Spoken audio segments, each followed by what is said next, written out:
সৌরভ হাসান, আপনাকে দিয়ে শুরু করি। সেটি হচ্ছে জসওয়ালের যেই ব্রিফিং, সেখানে তিনি জানিয়েছেন বাংলাদেশের সাথে তারা সম্পর্ক আবারও জোরদার করতে চায়, এবং এরই মধ্যে আমরা দেখেছি যে ভারতীয় যে হাই কমিশনের ওখান থেকে বাংলাদেশের যে হাই কমিশন, তারা ভারতীয়দের ভিসা প্রদানের যে প্রক্রিয়াটি সেটি খুব শীঘ্রই শুরু হবে বলে তারা ঘোষণা দিয়েছেন। বিষয়টি কেমন করে দেখছেন? আর কিছুক্ষণ পরে 21শে প্রহর ভাষা শহীদদের প্রতি শ্রদ্ধা জানিয়ে 71 জার্নালের আমরা কথা বলবো। সহ আলোচকদের শুভেচ্ছা। আপনি যে দুটি বিষয় বললেন খুবই ভালো। একটি হচ্ছে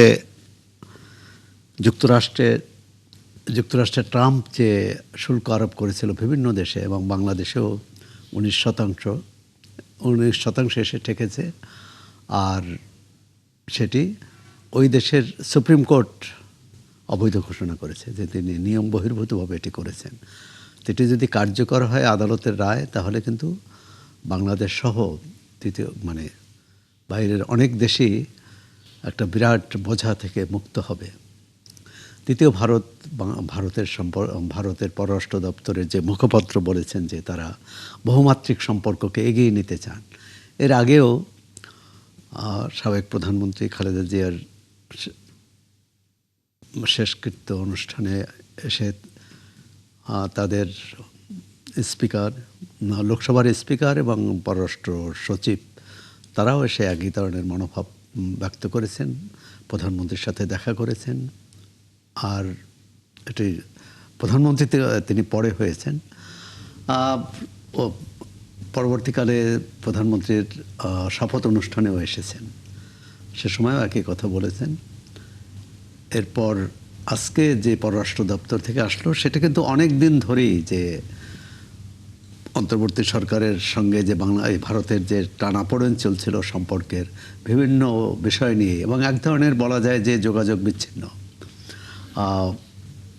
ভারত এই সাধারণ যে ভিসা, পর্যটক ভিসা তো বন্ধ করে দিয়েছিল, এখনও বন্ধ আছে, এবং মেডিকেল ভিসা নিতেও খুব কাঠখড় পোহাতে হতো, খুবই অনেকে টাকা পয়সা দিয়েও মেডিকেল ভিসা জোগাড় করতে পারছিলেন না।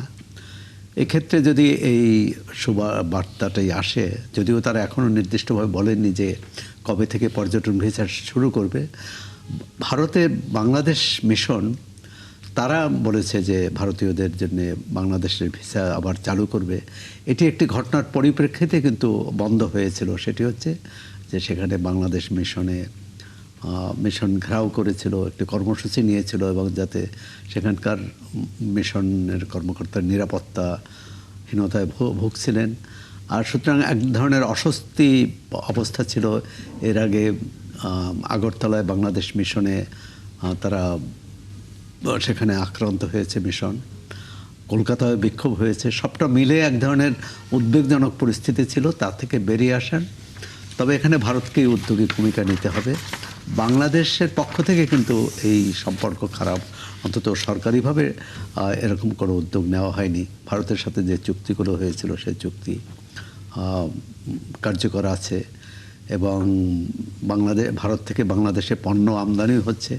বরং বাংলাদেশ থেকে যেসব পণ্য যাচ্ছিল, বিশেষ করে তৃতীয় দেশে যাচ্ছিল ভারত হয়ে, সেটি কিন্তু বন্ধ করে দিয়েছিল নানা তাদের হয়তো সক্ষমতা। সেগুলো হয়তো সামনে কি মনে হয় যে হয়তো সুযোগটি তৈরি হবে আবারও পণ্যগুলো খালাস করবার যাতায়াতের। নিশ্চয়ই সেটা তো অনেক আলাপ আলোচনা। আমরা চাইবো যে কূটনৈতিকভাবে এটি যত দ্রুত সম্ভব, তাদের যে সদিচ্ছার কথা জানিয়েছেন, সেটা সদিচ্ছাটা আমরা কাজে দেখতে চাই, তার কাজে দেখতে চাই। আছেন আপনি আমাদের সাথে আজিজুল বারী হেলাল, আপনার কাছে যে প্রসঙ্গটি নিয়ে আসতে চাই, সেটি হচ্ছে অভিনন্দন আপনাকে।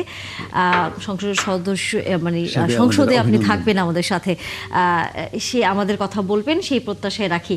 এই যে ভারতের সাথে যে টানাপোড়েনটি গত সরকারের আমল থেকে শুরু হয়েছে, আমরা দেখেছি নতুন সরকার গঠিত হওয়ার, আমরা যদি হিসেব হিসাবটি করি আজকে সম্ভবত 4 দিন, সেই মাথায় যখন ভারতের পক্ষ থেকে জানানো হয় যে তারা বাংলাদেশের সাথে সম্পর্কটি স্বাভাবিক করতে চায়, সম্পর্কটি আবারও আগের মতো জোরদার করতে চায় এবং অভিন্ন অনেক ইস্যু হয়তো থাকবে সামনের দিনগুলোয় কথা বলবার, তার একটি প্রথম পদক্ষেপ যে ভারতীয়দের ভিসা দেয়া শুরু করার কথা বলেছে সেখানকার বাংলাদেশের হাই কমিশন। এই বিষয়টাকে কিভাবে দেখছেন এবং এই সম্পর্ক এখন বাংলাদেশের পক্ষ থেকেও তাদের সাথে কি ধরনের আচরণ আমরা করব, দেনা পাওনার হিসেবে জায়গাটা আমরা কতটা শক্ত অবস্থানে থাকবো বলে আপনার কাছে মনে হয়? আমি বর্তমান তারেক রহমানের নেতৃত্বে যে সরকার গঠিত হয়েছে, এই সরকারের যে ফার্স্ট মুভ যেটা হলো যে পররাষ্ট্র নীতিতে আমাদের ছিল যে বাংলাদেশ ফার্স্ট এই নীতি। এখন এই নীতিকে ভারত এতদিন একটা স্টেলমেট অবস্থা তৈরি হয়েছিল, অচল অবস্থা তৈরি হয়েছিল ভারতের সাথে বাংলাদেশের কূটনীতিক সম্পর্ক। এর ইতিহাস বা এর কারণ আমরা সবাই জানি, কিন্তু এখন একটা গুড মুভ যে ভারত সরকার তার ব্রিফিং এ বলেছে যে বাংলাদেশের সাথে সম্পর্ক তারা উন্নয়ন করতে চায়, বহুমুখী সম্পর্ক উন্নয়ন করতে চায়। ভিসার যে কার্যক্রম আমাদের এই অঞ্চলের লোকজন ওই সেই অঞ্চলের ট্রাভেলিং বা চিকিৎসা বা শিক্ষা বিভিন্ন বিষয় বন্ধ ছিল, বিভিন্ন ক্যাটাগরিতে বন্ধ ছিল, এখন সেটা উন্মুক্ত হলো এবং বাংলাদেশের সাথে একটা সম্পর্ক উন্নয়ন করতে চায় ভারত। এটাকে অবশ্যই ওয়েলকাম করতে হবে যে তারা আমাদের সম্পর্ক উন্নয়ন করতে চায়, কিন্তু আমাদের যে কন্ডিশনটা সেটা হলো যে বাংলাদেশ ফার্স্ট, অর্থাৎ বাংলাদেশের স্বার্থকে প্রাধান্য দিয়ে আমরা এই সম্পর্ক উন্নয়নে এগিয়ে যাব। সুতরাং এই দিক থেকে বলা যেতে পারে যে ভারতের যে গুড জেস্চার এবং এটা বাংলাদেশেরও যে আপনার একটা গুড ওপেনিং যে আমরা বহির্বিশ্বের সাথে আমাদের সম্পর্কের যে টানাপোড়েন ছিল এতদিন, সেই সম্পর্কটা এখন ডেভেলপড হচ্ছে, এটা একটা ভালো দিক। এবং আমরা বলেছি, আমাদের পররাষ্ট্রমন্ত্রী প্রতিমন্ত্রী বলেছেন যে মেরুদণ্ড সোজা করে বিদেশের সাথে আমাদের বৈদেশিক সাথে আমাদের ডিপ্লোম্যাটিক রিলেশনস হবে। তাছাড়া ওয়ার্কিং রিলেশন তো আমাদের সব দেশের সাথে থাকবেই। সুতরাং সেই অর্থে আমি বলতে পারি বর্তমান সরকারের এটা একটা জন্য একটা ভালো দিক যে তারা তাদের সম্পর্কের দুয়ার উন্মুক্ত করতে শুরু করেছে। এখন আপনাকে ওয়েট করতে হবে যে এরপরে কি হয়। অবশ্যই আমরা সেই দিকে আসলে তাকিয়ে থাকবো যে বাংলাদেশের পক্ষ থেকে ভারতের সাথে আসলে সম্পর্কের জায়গাগুলোতে কোন কোন বিষয় সামনে নিয়ে আসা হয়।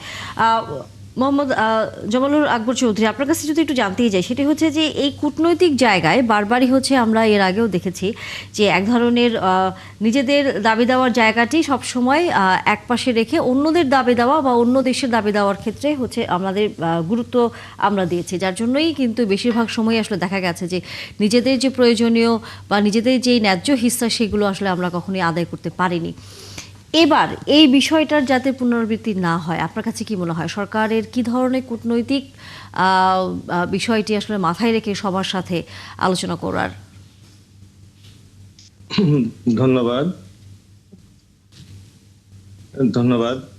হ্যাঁ, শোনা যাচ্ছে? জি, আমি আমাদের বাংলাদেশকে আমাদের সর্বোচ্চ গুরুত্ব দেওয়া উচিত, বাংলাদেশের স্বার্থকে সর্বোচ্চ আমাদের গুরুত্ব দেওয়া উচিত। এবং আমি মনে করি আমাদের বর্তমান প্রধানমন্ত্রী জনাব তারেক রহমান যথার্থই বলেছেন বা দেশের স্বার্থ সবার আগে, সেজন্য আমাদেরকে এই দেশের স্বার্থকে সর্বোচ্চ গুরুত্ব দিতে হবে এবং দেশের স্বার্থকে সর্বোচ্চ গুরুত্ব দিয়ে আমাদের পররাষ্ট্রনীতি সহ বাণিজ্যিক স্বার্থ সবকিছুকে আমাদেরকে গুরুত্ব দিয়ে এগোতে হবে। এবং নতুন বাংলা এই অগ্রযাত্রায় আমি মনে করি 24-এর এই যে ছাত্র জনতার আন্দোলনের পরে আমি মনে করি বাংলাদেশের স্বার্থকেই সর্বোচ্চ গুরুত্ব দিতে হবে এবং সাথে সাথে আমরা ভারতের সাথে যেন আমরা সমভাবে পররাষ্ট্রনীতি নির্ধারণের ক্ষেত্রেও আমাদেরকে উচিত বাংলাদেশের স্বার্থকে সমভাবে গুরুত্ব দেওয়া। নিশ্চয়ই ভারত যদিও আলোচনা চলতেই থাকে।